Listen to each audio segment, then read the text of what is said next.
Une espèce exotique est un animal, une plante ou un micro-organisme qui se retrouve pas normalement dans un environnement donné. Les espèces qui sont introduites dans un nouveau milieu ne seront pas nécessairement problématiques, mais il y a des chances qu'ils puissent survivre puis causer des problèmes au long de leur vie. On peut malheureusement pas prédire les effets qu'une espèce va avoir quand elle se retrouve dans un milieu.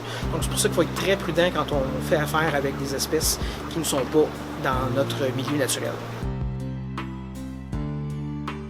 Une espèce exotique qui s'établit dans un environnement peut devenir envahissante. Quand une espèce devient envahissante, il y a plusieurs problèmes qui peuvent survenir. On peut avoir des problèmes de perte de biodiversité. On peut avoir des problèmes d'envahissement pour les aqueducs.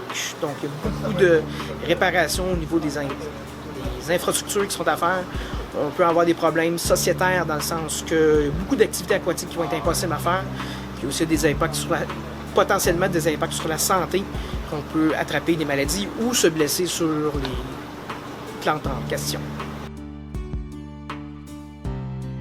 Avant l'achat de toute espèce, que ce soit plante ou animal, assurez-vous que vous êtes au courant des coûts qui vont avoir lien avec l'entretien de la plante ou de l'animal, de la longévité de cet organisme-là, de l'espace maximal que l'animal ou la plante va occuper.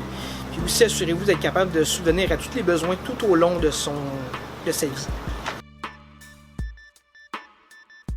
Quand vient à l'entretien de votre aquarium, la règle d'or serait de s'assurer de ne pas mettre votre eau sur une surface qui est imperméable, qui pourrait se retrouver directement dans le ruisseau ou dans les égouts.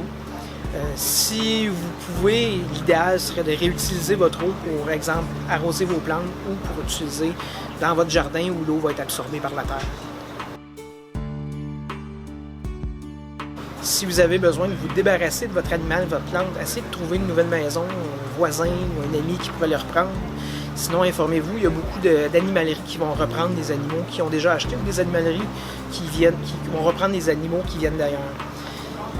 Dans le cas d'un animal ou d'une plante qui est morte, on va vous conseiller plus de les mettre aux ordures que de les mettre au compost pour s'assurer que ça ne se retrouve pas dans le milieu naturel.